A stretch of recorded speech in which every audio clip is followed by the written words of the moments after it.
The man laughing in the photograph is Qiao Guanghua, head of the Chinese delegation to the 26th United Nations General Assembly.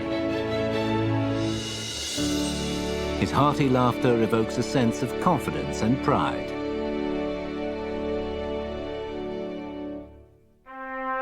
Yes. Through a persistent effort and with the support of the many Third World and other countries that upheld justice, in October 1971, the 26th UN General Assembly restored the lawful seat and rights of the People's Republic of China.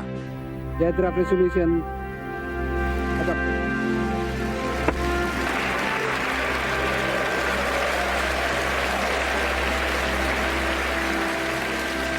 Mao Zedong was moved to say that this was achieved with the support of China's African brothers.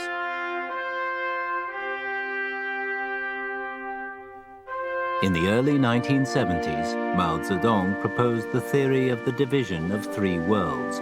This would play an important role in resisting hegemony and maintaining world peace.